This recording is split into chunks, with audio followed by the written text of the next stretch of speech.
So on our bed flips, with the way we bed flip, is that we're actually trying our best to just twist the heads off and then leaving as much of the root mass in the soil, kind of like I said, preserving our soil life as much as possible. We just found it's quicker to keep it that way than having to come through with clippers and cutters and cutting it out.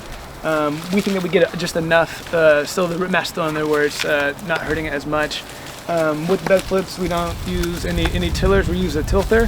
Come through just cultivating that top 2 inch. Generally, with most bed flips, we do a compost with a peat moss once a year. Peat moss, kind of just adding as much carbon back in the soil as possible, and then also with a fert blend that we make up as well.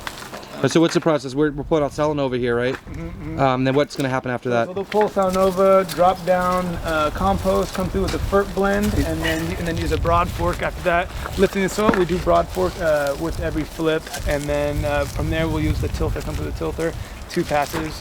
We usually do a full bed flip in about 30 minutes. And we flip about 12 to 13 beds on every week, and then those are transplanted back out every Wednesday. So the beds are sitting there for maybe 2 days. Look, these guys are working so quick, man. This is unbelievable. Yeah, it's super fast, and you're also, I mean, you can see this. I don't know if you can see that, Josh, but like, that's basically, you're getting a large mass of the root is still being left down in the soil with that little twist. It's super effective. You're using 2 hands at once, and you're getting weeds, like anything that's left in there, these little nettles and stuff are being popped. Stinging nettles. Stinging nettles, right? You have all the wild culinary stuff here. Yeah. I love that what you were saying earlier too, just about not even really being able to use any tractor implements here, and because of the way your land falls. Yeah. So like our farm was pretty much destined to move to a no tractor, no till farm because of limitations of our land. Getting a tractor on site was going to be almost impossible once the beds were established, and then dragging a tiller around the hill is absolutely no fun. We did that the first year until we could afford getting the tilther, and then we moved to solely just a tilt from there, and that's just, like I said, coming through, cultivating the top 2 inches, what the tilther does. Okay, it looks like just any debris gets raked into the aisle or into the walkway, and then... Yeah, and then from there, just... That's cool. You kind of get a little bonus mulch that way too. Yeah, we do, like I said, shoveled out. Yeah, and then what we do too is it gets shoveled out. Yeah, okay. we come through and we do shovel it back into the beds. I think we're going to move away. We were discussing this earlier. We'll probably move away from shoveling back into the beds and putting down the Ramiole wood chip, finding a good source for Ramiole wood chip, and kind of cover all the aisles with that. Because it gets hot and the aisles get dry. Yeah.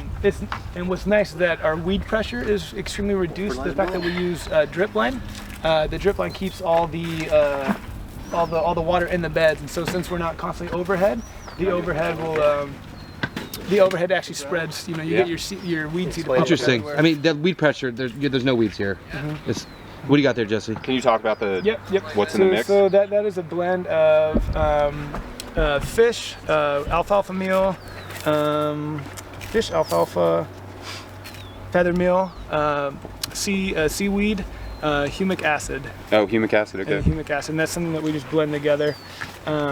One of the reasons that we do use peat moss once a year is that if you look at our compost comes unfinished, and it is a real fine compost where we found that our organic matter it's almost minimal organic matter. It's just a real fine sand. This is the compost, right? Yeah. It's he's got some right here. Oh, okay. Yeah. And so it comes really fine. They really screwed it down to almost nothing. And so we find that it compacts hard compacts. And so once we started mixing it with the peat moss and compost, we found that we were just feeding that microbial life almost immediately, where our plants like exploded. So keeping that high carbon in the bed was it's a huge part of what we try and do. Can you talk a little bit about the specifics of the blend you're using, maybe, or like how much you're putting down? Yeah, so we try and do we do about 14 handfuls on a 50-foot bed, and a handful comes out to be about just under a quarter pound, and so it comes out to be almost it's almost like 3 to 4 pounds per 50-foot bed. Okay. And that is what we're doing is just kind of fertilizing for the next crop. Sure, sure. And it's not a soil amendment, it's just a fertilizer. Right. And so where does that recipe come from for that? What's that? Sorry? The recipe for the Actually, I found that through Neversink. Okay. I went on his, he has a supply store. I just wanted to get that kelp. I wanted to get the kelp and humic acid in there, and I saw that it was already going with that, and I figured, okay. you know, that could work. And then how much compost per 50-foot bed? We're doing it's about a wheelbarrow, which comes up to be six Cubic feet? Yeah, 6 cubic feet, also like 6 5-gallon buckets. Okay. Yep. Okay. And these are high rotation. You're flipping these. Yeah. So like I said, we very, very high rotation. We're flipping about 13 beds a week, and then a bed usually is in almost all of our beds have been in production since the start of them 2 years ago. Okay. And Jesse's doing some broad fork. Does he know how to do this? Look at look at these. They've reinforced the. Oh, I have the same broad fork, and the tines bend all the time. Yeah. So he came in and put a reinforced edge on it. Works out pretty well. Which is good. I mean, it tends to be those side ones that get hurt the most because you're closest to the path. That's the most compaction. Yeah. And I heard that these actually, some people said that these actually snap right here too, so it might have a little bit more help with that. Because I love that broad fork. It's nice and light, but I bend the tines constantly. Yep. Oh, I should show you guys our string line. I'm a string line guy, and Yeah. Gotta show them the. yeah. All right, so my one thing is I could not stand was constantly like rolling up a string line. So I went on Amazon and found a ball bearing string line roller. And so this is essentially as fast as you can walk is as fast as you can roll it up. Because I do string line on everything. But this thing is amazing. So you just roll as you go. And so as fast as you can walk is as fast as you roll your string Okay, so just a play-by-play here. Now we're running the tilther. Yep. Yeah, so he'll run the tipper, he'll just go down one side and come back up the other, and then that's done. Just 2 passes with a quick rake over the top and call it done. And the bed's ready to be planted on Wednesday. We focus on all bed flips on Monday, all transplanting is Wednesday. Wow. That's just what we do. Yeah, that's a cool division. And then Tuesday, Thursday, kind of focus on the cultivating and kind of keeping any type of other side project like that in play. I like the standardization. I mean, Andrew just jumped right over to. Yeah, so one of the things that we practice and that I preach to our new staff is that we treat it like a relay. So one guy does the one thing, the next guy follows up with what's going to come next. And so it becomes like a relay team where you're kind of bouncing off each other and getting it done as quick as possible. Trying to be as productive as possible by being like a relay. You're kind of just following suit. There's the technique right there, flipping one leg. Next one. When I found it, if I just favored one side, like half my body would be sore. Yeah, you end up. And so then you're like, I think it's just better ergonomically to go back and forth. Right, you end up taking when you don't have that pattern, like you end up doing double steps. Yeah, it slows you down. Way more foot time on the bed. And we do, I know some people don't stand on their beds. I find that we're lifting it. I look at Charles Dowding too. He talked about walking on his beds. He doesn't mind it.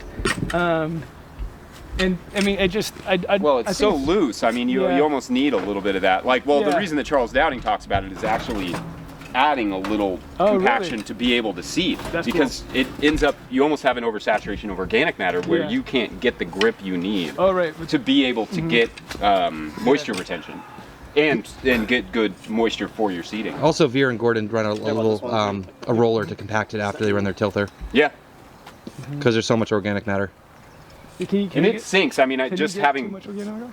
Yeah, you can. You can. Yeah, it's. That's what I was kind of curious about. Well, the oversaturation of organic matter is a little complicated because it depends on the kind of soil that you're working with, and it also depends on what you're trying to do. But there is a point at which it just isn't helpful. Right. Like they say that the prime spot for most people is about 7%, 7 to 10%. I'm pretty sure right. Any more than that, it's just negligible. It's like vermicast. Right. Up to 20% is great. It can be. It has a numerous, health benefits. Right. But then when you get to like 40 and 60%, it actually gets negligible, and then it gets negative. Oh, okay. So like there is a point at which it's not helpful. Yeah. But that's what I was kind of curious. I mean, we have our arid soils out here. During summer, you really start to see it burn through that organic matter super quick. yeah. During summer. I've never used the tilter. So. Oh, really? What? Oh, Well, I played with one. Jackson let me play with his for like one day, but I didn't. Yeah. All right. So I'm just pulling this back. Pull that, hit that. You keep your elbows in, you have that waist high. Yeah. Okay. That transplant very fast. Yeah. So, Right. Get it turned over from one crop to the next. Yeah, kind of one of the important parts in our system, because we're using the gritter, obviously, is having a consistent width of our beds, so that when we put the gritter down, the gritter's not sitting right on a weird edge somewhere, right? So that's why we string it out, so we have an acknowledged 30-inch space to put the gritter down on, so everything can be even. And so sometimes after tilling, you'll see there's like kind of a hill in the middle where it's flat, but it's not quite to that 30 inches that we want. So With the gritter, it's important to hit that full 30 because the gritter actually puts it out to the edge. So if you're short, your transplants will almost come out on the side. edge. Yeah. When you're going to have soil slippage, you're going to have exposed roots. When you're watering in, you want those plants to land. So the full 30 is super important. What I do is I kind of establish an initial area, and I'm setting my grade here with the rake to the width of the lines, and I'm going to hold this rake rigidly at this height, so that I'm kind of shaving an inch off of the whole bed and pulling that grade down to where the strings are. Because you can see the bed's already where the string is. We just need it to be flat there. So I'm going to pull soil with me as I walk. So he sets a grade on his hip and then walks it. So his arms don't go up and down, he just keeps the same level. Right. You become a tractor. Yeah. Right. And just a little bit of compaction as well. Yep. Just a little bit of tightening up too. Yeah. We used to use a roller and rolled our beds after the bed flip, and it was just like there's no point. So just eliminate that next step because there's absolutely no reason to roll a bed unless we're direct seating. And even with the direct seating, the tilter gets so shallow Right. that the drag on I use a 4-point seeder, that the drag is perfect. It like hits it. I have never had an issue with it not having traction, except I have carrots in the carrots. That's another reason that you may want to step on your beds too, is to keep that, especially if you're using the 4-point, because we have a hard time getting traction with the 4-point seeder because we have too much mulch. Like our compost isn't fine like this. It's like very mulchy compost, and that's when you run into those oversaturation of organic matter issues. All right, so you guys just pulled Salanova out of this bed, but what about some other stuff like baby greens? What do you guys do for that? So when we do a baby green bed flip, essentially we're coming through, and instead of using a hula hoe, we pull it out in bunches and make piles, and that way we do get the least amount of debris on a bed as possible. We found that when we used the hula hoe, we spent more time raking up more of the green debris, and that way we could pull the bed, flip it, and then actually if we wanted to direct seed it the same day, not worry about any of the leaf rot on top of the seeds or anything like that. And we were pulling out a lot of soil with those hula hoed greens as well. They get mixed in, you try to rake them out, it's a bigger you end up pulling that best level of high organic matter topsoil out of your bed and hauling it out into the compost pile. So what's the method there? Is it similar like a twist like you do with some? Yes, I mean you could literally like work down, so you have your direct seeded, like say it's 6 rows, you literally work down one roll, just in one row, just kind of pulling it back towards you, and you literally, it opens up a small little gap in the soil, and you're getting majority of the roots coming out too?